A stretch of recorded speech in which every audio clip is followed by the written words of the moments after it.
All right, guys, so let's have a look. Welcome to Miss Rachel's class. Here are my class rules, as you should already know by now. Okay, so today we are continuing our Finding Nemo movie study. Did everybody watch part 4 yesterday? Yes. Yes. Good. Yes. I'm glad. Okay, well, we'll talk about part 4 today. Now, before we do that, let's have a look at our homework. So for homework, we had to do two different things. So we had to do cause and effect. So let's do this together first. So the first cause is Marlin and Dory dropped the mask. What effect did this have? Simon. They had to see deep down under the dark ocean and fight an angler to get it back. So this is angler fish. Angler fish. Good boy. Well done, Simon. Marlin and Dory dropped the mask, so this meant that they had to swim deep down under the dark ocean and fight an anglerfish to get it back. Okay, number 2. The two friends swam over the trench rather than through it. So what is the effect of this? Swimming.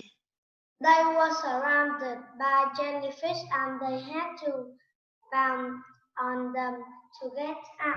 Very good. Well done, Ming. Marlin did not trust Dory, so instead of going through the trench, they went over it, and this meant that they were surrounded by jellyfish and they had to bound on top of them to get out. Okay, next. Marlin made Dory sad when he said he wanted Dory to leave. What effect did this have? Kitty. The moonfish cheered Dory up by doing their impression of a sailing ship and even Nemo. Good girl, well done. The moonfish come along and they do a silly impression to try and cheer Dory up. Good girl, Kitty. Okay, next. Dory got stung by a jellyfish. This have. High fun. Dory got stuck by the jellyfish. Marlin came back to save her. Good boy, well done. So Marlin went back to save her. Good job, high fun. Okay, last, Marlin and Dory both got stung and fainted. Jenny. Crush, who saw the whole thing, saved them and took them along. Very good. Well done. So Crush watched the whole thing and he saw them and they were in trouble. They started to faint because they got stung by the jellies, and Crush saved them and took them on his shell on the East Australian current. Good. Okay, our second homework was this. So we'll just go through this quite quickly. I asked you to tell me about the characters' relationships. Are they getting better? Are they getting worse? How do you know what happened? So let's have a think about this. When Dory dropped the mask at the beginning of part 4, how did that make Marlin feel? Did Marlin feel happy about it? Was Marlin happy that the mask got dropped into the dark part of the ocean? Jenny. I think when Marlin dropped the mask, he is angry. Good girl, you are exactly right. So he gets angry with Dory. When the mask drops, he gets angry with Dory, but Dory remains very positive. She is singing, saying, just keep swimming, just keep swimming. So she's being supportive and helpful. Okay, what happens when Marlin wanted Dory to leave? What does that show about their relationship? Simon. They have a bad relationship, so she to leave because he said that he do not like her, so that Dory is sad. Very good. He says that he does like her. He says, I do like you, but I just don't want you to come with me. And this really upsets Dory, because if Marlin doesn't want Dory around, it probably means that he doesn't really like having her around. He thinks that she is a delay fish. So what that means is he feels like she slows him down. She's always slowing him down on the adventure. But well done, Simon. This shows they have a bad relationship. When they get to the trench and Dory said, oh, we should go through the trench, not over it, does Marlin listen to Dory? Yes or no? No. This shows us that Marlin does not trust Dory. Does this show us that they have a good relationship or a bad relationship? Kaki. A bad relationship. Good girl. Okay, so Marlin does not trust Dory. She wants to go through the trench. He tricks her into going over the trench. So this is showing us that they don't have a great relationship right now. Marlin does not trust Dory whatsoever, so he doesn't listen to anything that she says. Okay, so well done. Marlin does not listen to Dory, and this shows they don't have a good relationship. However, in the end of part 4, when Dory gets stung by all the jellyfish, Marlin goes back to save her. What does this tell us about their relationship, Michael? Then Marlin gets more caring about Dory, and so their relationship is getting better and better. Very good. Perfect answer, Michael.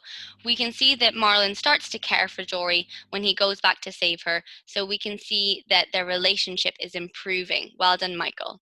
Okay, let's talk about Nemo and the tank gang. So what happens in part 4 is Nemo gets put into their club, and they come up with a plan to help Nemo be rescued by Darla. They want to escape the tank and go back to the ocean. What does this tell us about their relationship? Simon. Um, they help Nemo escape is a good relationship, but the Good plan boy. work because and so Gil saw that it's too dangerous for Nemo, so he is so sad. That Very good. Well done. Everyone gets really sad when the plan doesn't work, which again shows us that they have a good relationship. Everyone is sad that Nemo could not do what he was expected to do, and this means that he will not be able to escape. So it shows that they all care about Nemo. Well done, Simon. Okay, and the last one was between Crush and Squirt. So Crush and Squirt are father and son, and what do we think about this relationship? Swimming. It is a good relationship. Very good, Zwiming. It's a good relationship. Now, Zwiming, can you remember when Squirt gets thrown out of the current, what does Crush do? Crush didn't rush, but Marlin is rushed to save Scott Very good. Why doesn't Crush rush to save Squirt? because Crush wants his son to do things by himself. Perfect answer, Zwiming. Well done. Crush and Squirt have a great relationship. Crush loves Squirt very much, but is not overprotective. He cares about him, but he allows him to do things by himself. Well done. Okay, so yesterday we watched, or yeah, yesterday you watched part 4, and part 4 is mainly about Nemo's escape plan. So that's what we're going to look at today. But firstly, very good, Michael. Well done. Firstly, what we're going to do is we're going to go through part 4's timeline to remind ourselves what happened in part 4. Okay, who is this bird and what is he telling Nemo? Nancy, I've not heard from you today, Nancy. the bird's name is Nigel, and Nigel is telling Nemo about his dad uh, going to find him all over the sea. Good girl. Nemo's very excited to hear that because Nigel tells him more that he's right here near the bank now. Near the dentist. He's in the harbor. He's saying that he's near the harbor. Well done, Nancy. Amazing work. So the bird's name is Nigel. Nigel tells Nemo his dad is coming to save him, and Nancy also said that Nemo is excited and happy. So Nigel comes and tells Nemo the really good news, and everyone in the tank gang is so excited for Nemo. But when they turn around to say to Nemo, oh, "That's great, isn't it?" Nemo isn't there. What does Nemo do? Swimming. He tried to be brave like his dad and put a pebble in to save the tank guy. Very good. Well done, Ming. So the plan didn't work the first time, but after hearing the news from Nigel that his dad has been so brave and is coming all the way to save him, Nemo feels determined to be able to do it. Well done. So he becomes determined to escape and succeeds when he tries again, because this time Nemo takes a big pebble, he puts it in the filter, and he is able to stop the filter from working. So everyone gets really happy. Now, what's happening with Marlin and Dory? So Marlin and Dory are with the turtles, and then they get thrown out of the current. Then they realize they're in the deep blue sea, all alone. Okay, so Marlin starts to get quite scared, and Dory says, "Don't worry, we can ask someone for help." Who does Dory ask for help? Kitty. Blue whale. Good girl, well done. So Dory asks a blue whale for help. She starts speaking whale language. She says, "Hello." Okay, and what happens? Does the whale understand Dory? Yes or no? Everyone? Yes, good. The whale does understand Dory, and the whale puts Marlin and Dory in its mouth. Marlin is not very happy about this because Marlin thinks that the whale wants to eat them. But eventually, Marlin trusts Dory and he lets go. He lets go of the whale's tongue and they fall down. What happens when they're falling down? Simon? They get out of its blowhole. Good job, well done. How many blowholes does a blue whale have, Simon? Can you remember? 2. Good job, Simon. Amazing. I want to say something. Okay. In Sunday I just watched one Sunday I watched Finding Dory and I saw that her friend Destiny was a whale and so then Dory can speak whale. Very good. Well done, Simon. Finding Dory is all about Dory's life, and we learn about Dory when she was younger. Good job, Simon. Well done. Okay, so yes, like Simon said, the whale blows them out of its blowholes. And where does the whale blow them out to? Everyone shout it out. They get blown out at Sydney. So this is really, really good. This means that the whale has understood Dory and the whale was helping them. The whale never wanted to eat them. It was always trying to help them. So it's really, really good. Marlin is super excited. He said, "Come on, Dory, let's go do this." He gets very happy and excited. Now, what I want to do today is I want to talk about Nemo's escape plan. So this is actually a scene from part 3, not part 4, but I want to ask some questions about it. So have a look at the colors of this setting. So we know the setting. The setting is in the fish tank. But what do we think about the colors? Are the colors light and bright? Everyone shout out loud. Are the colors light and bright? No. Darkness. No, very good. It's dark. It's really dark, and I can see a lot of red. Now, why do you think that the artists have made this scene dark and red? The ring of fire, and they make it sound quite scary, yeah? So this scene is meant to be a little bit scary. That's why they use dark colors and red, and Bloat puts on a scary voice. He says, "If you can swim through the ring of fire." They're trying to scare Nemo just a little bit. Okay, so they want to scare Nemo just a little bit because they want to see if Nemo can do it. They want Nemo to swim through the ring of fire so that he can join their gang. Now, does Nemo swim through the ring of fire? Yes. Yes, he does. He swims through the ring of fire, which means he gets put in the gang. So Nemo joins the tank gang, and Gil comes up with a plan for a way to save Nemo from Darla. What is that plan, Nancy? It is to throw a stone into the filter until the water goes are green and salty, and then the dentist, Sherman, will have to clean it. Well, we get in plastic bags, and then they roll, and then the fish can roll out, and then out to sea. Very good. Perfect, Nancy. Well done. So the plan is to wedge a pebble into the filter system so the tank will get dirty. Then the dentist will have to clean it out and they can roll off into the ocean. Well done. Now, the next day, they try to do this plan. Does it work? No, it does not work. Why not? Why does it not work? What goes wrong? What happens? What goes wrong with the plan? Jenny, can you remember? Yes. When Nemo puts the rock and it through the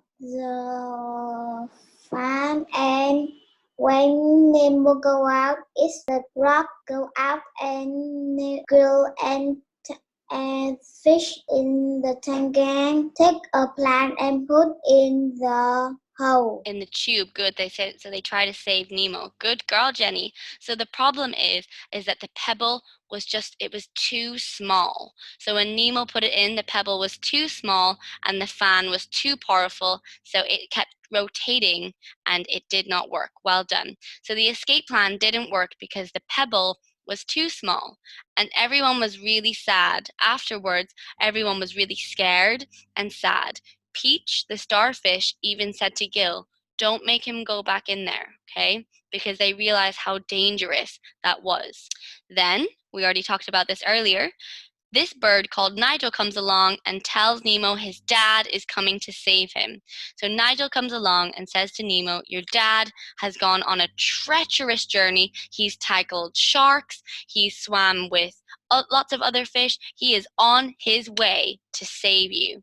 And this makes Nemo feel really excited and happy, and it helps him be determined to succeed.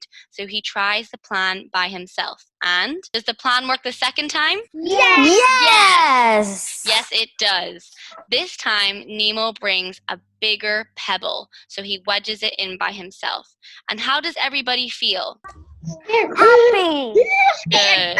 Everyone feels happy and excited that Nemo has done this. Nemo has succeeded, and they know that the tank is going to get really dirty and the dentist is going to have to clean it. So everyone's feeling really good. So Nemo successfully stops the filter from working, the tank gets dirty, and everyone is super happy about this. Apart from Gurgle, Gurgle is the purple and yellow fish who likes to be very clean, so he doesn't really enjoy being in his own dirt. Okay, the last thing we're going to look at today is Marlin and Dory's relationship. Like I said, we're going to be talking about this a lot throughout the whole entire movie because their relationship changes. At the beginning, their relationship is not so good. They have many problems. Marlin doesn't really trust Dory. Dory really likes Marlin, but he just can't seem to get on board with her forgetfulness. Now, what happens in part 4? So they get thrown off the East Australian current, and then they're in the middle of the deep blue sea. They look around and they realize that no one else is around. How does Marlin react to this? When Marlin realizes that he's in the middle of the ocean with no one around, how does it make Marlin feel? How does he act? Is he calm and okay? How does Marlin react? He is scared. Good job. He gets scared. He gets panicked. He says, oh no, how are we going to find our way to Sydney? We don't know where we're going. There's nobody around. He gets so scared and panicked that he turns upside down. Well done, Zui Ming. So Marlin panics and worries a lot. How does Dory act? Is Dory panicked and worried and scared? Nancy. No, she's calm and she's positive that someone will come to help them. And then she sees a whale in the distance and she starts attacking whale. Very good, Nancy. So Dory, as usual, is not panicked. In fact, Dory is positive, like you said, Nancy, good word, hopeful and cheerful. She helps calm Marlin down. When Marlin turns upside down because he's so stressed and scared, she comes over and she says, hey, going to be okay. We're going to find someone and we're going to ask for directions. She's very calm and positive and cheerful. She asked Marlin to trust her, and he did. So again, we can already see that their relationship is starting to change here. Marlin is starting to trust Dory more and more. Okay, so then Dory starts speaking a new language. What language is Dory speaking? Kaki. Well. Kaki, can you try and do Dory's impersonation of speaking whale? Can you speak whale? Hello. Very good. Okay, can everyone try and speak whale? Everyone say, hello, Miss Rachel, in a whale accent. Hello. Very good. Well done. So Dory starts to speak whale. She says, hello, can you help us? And Marlin thinks that Dory is being crazy. He doesn't believe her right now. Then what happens, Demi? The whale swim back and want to eat the krill. Very good. The whale swims back and he tries to eat the krill. And in doing so, he puts Marlin and Dory in his mouth. Now, bonus points. Who can tell me what are these called? Whales don't have teeth, but they have what? Who can remember from our reading comprehension? Kitty. Baleen. Good girl. Well done. Baleen. So whales don't have teeth. Instead, they have baleen. So Dory asks the whale for help, but Marlin is afraid that the whale might hurt them. Marlin doesn't really believe that this whale will come and help them. So when they get inside the whale, how is everyone feeling? How does Dory feel? Who can remember? So when they're inside the whale, is Dory scared and sad and crying? What is Dory doing inside the whale? Nancy, can you remember? Maybe Dory's trying to cheer Marlin up, and that she tries to speak whale inside the whale's body, and then the whale answers back, and it goes so Very loud that good. the fish has to cover their ears. Very good. Well done, Nancy. So when they first get in the whale, Marlin is going against the baleen. Marlin keeps swimming up and knocking into the baleen, saying, "Let me out! I have to find my son. I have to tell him how old sea turtles are." And he gets really sad and drops to the bottom of the whale's tongue. Meanwhile, Dory is swimming and playing and laughing. She's doing loop-de-loops inside and she's going, "Wee! Woohoo! Try this, Marlin." So she is not bothered at all. Dory, as always, is very cheerful, even though they're in the whale. She's not upset, she's not scared, and she's not worried. Marlin, on the other hand, how does Marlin feel? Jenny? And when the tongue of the whale go up and Dory go down, and Marlin have to go down with Dory. Good girl. But in this moment right now, how do you think Marlin is feeling here? Sad. Good girl. Okay, so Marlin feels really sad inside the whale. Marlin is feeling really sad at this point. He feels like he has broken his promise to Nemo. So Dory and Marlin have a conversation here. And Marlin said, "It's all my fault, and I feel like I have let him down because I promised I would never let anything happen to him." And Dory says, "That's a weird promise to make, because if you never let anything happen to him, he will live a very boring life." Then at this point, the whale starts talking, and the whale lifts up its tongue and starts draining the water. Now, this is a really important part that we need to look at. When the whale starts draining the water and the water starts to go down, Marlin starts to panic some more, as he always does. And he says, oh my goodness, what are we going to do? The water is going down." And Dory says, "Is it? I hadn't noticed." And then Marlin said, "What? Are you crazy? Look, it's almost half empty." And Dory says, "I think it looks half full." Now, this is an important thing in English that some people will say. It's a bit of a test to see how someone is as a person. So I'm going to test you right now. If you look at the picture of this cup of water and you think it is half full, click the raise your hand button. Jenny, Zwee-Ming, Kaki, Michael, Dami, and Kitty. Okay, and Nancy. Okay, so I'm going to lower your hands. If you look at this picture and you think the glass is half empty, click the raise your hand button. Dami and Zwee-Ming, you've put your hand up for both. You can't do that. Kaki, you can't put your hand up for both either. Okay, so we have Simon, Ruby, Michael. Okay, guys. And Kitty. Okay, guys, well done. So I'm going to lower your hands. Okay, so this is a test that people often say. They say, is the glass half empty or half full? Now, if you think the glass is half full, it means that you are a person. What adjective do you think could go in the blank? Positive. Ruby? Positive. Good girl. Well done. Amazing. If you look at this glass and you think it looks half full, it means you are a positive person. You always look at the good things in life. You look at this glass and you think, well, that's good. I still have half a glass left to drink. So that's really good. You're focusing on what you do have. Now, if you are someone like Marlin and you look at the glass and you think it's half empty, it means that you are negative. So negative is the opposite of positive. If you are a negative person, it means that you're focusing on the bad things in life. It means that you're focusing on what you don't have. So here, someone who would say this is half empty isn't looking at the water that they do have. In fact, they're looking at what they do not have. So Marlin is very negative, whereas Dory is super positive all the time. She's always seeing the good in life. This is a huge compare and contrast between Marlin and Dory. Michael, do you have a question? I think I am both because sometimes I say the positive and sometimes I say the negative. Very good, Michael. You know what?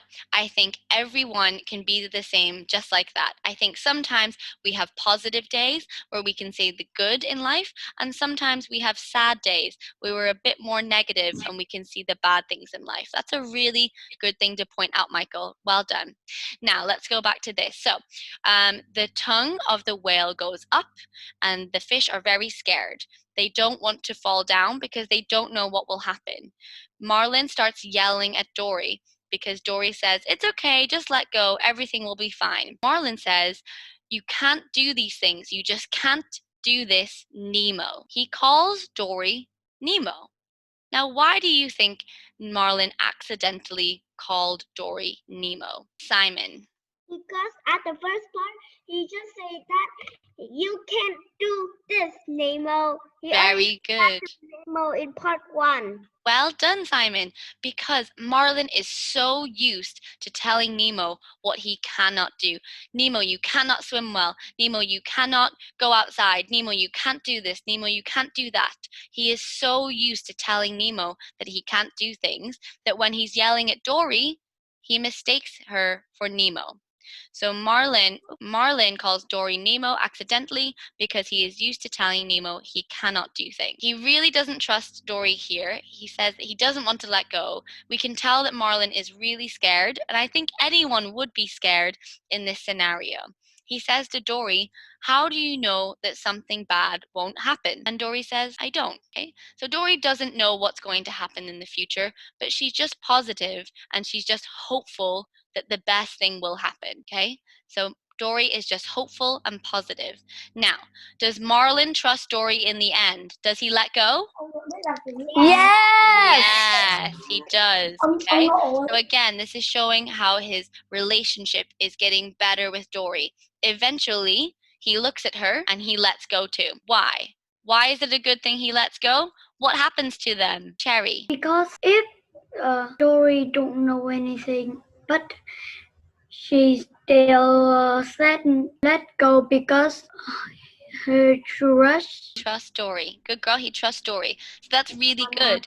And it's really good that they let go. Why? Why is it good that they let go? What happens to them when they let go? When they let go, the whales let them out in the whale's blowhole, and Good girl. they go to Sydney. Very good. Well done, Cherry. So the whale is helping them all along. The whale lets Dory and Marlin out at Sydney. The whale understood Dory. Now have a look at the picture here. This is the blowholes. How many blowholes does a blue whale have? 2! Very good. Well done. Blue whales have 2 blowholes. So it's very, very good in the end. So Marlin and Dory's relationship is getting so much better. How does Marlin feel when he gets out at Sydney? Amy. He was too happy. He also says whale. Speak Very whale. good. He says, "Thank you, sir." So he starts speaking whale. And what does Dory say, Dami? Can you remember? Yes, I wish I could speak whale. Very good.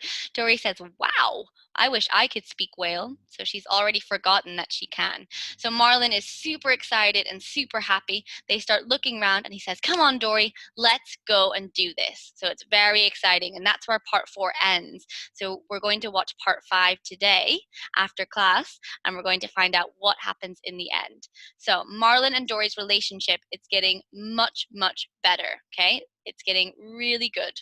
Okay, guys, so we're going to do a quick little game for the last part of our lesson.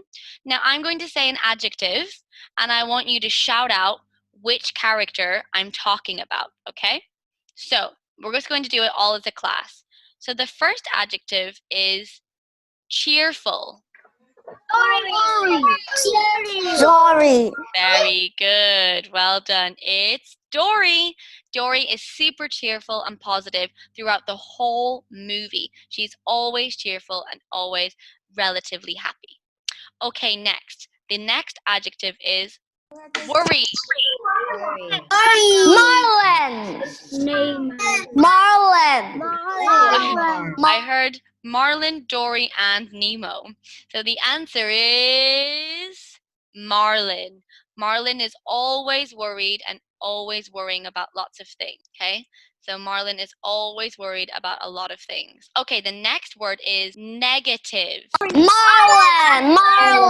Very good. Well done. Marlin is negative. He always sees the bad in everything. He never thinks that anyone is going to help him.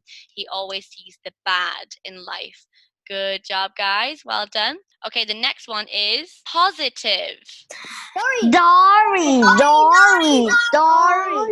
Well done. You're right. The answer is Dory. Well done. The answer is Dory. Well done. Dory is always positive and very happy. Okay, the next one is, and the last one is determined. Very good. Well done. Marlin. Michael, can you explain why Marlin is determined? He's determined to find his son wherever he goes. Very and good. whatever happens to Nemo. Well done. Amazing work, Michael. He's so determined to find his son. He will stop at nothing. Okay, guys, well done. Let's have a look at our homework. So homework is pages 51 and 52. Similar to yesterday, I want you to continue writing in about Marlin and Dory's relationship. What has happened in part 4? What does that tell you about their relationship? So for example, you could talk about that Marlin is starting to trust Dory even more and he lets go in the whale, and that their relationship is doing really, really well. It's getting better and better. There's more trust there. Marlin likes Dory more. Here on this side, I want you to write your own causes and effects table from part 4.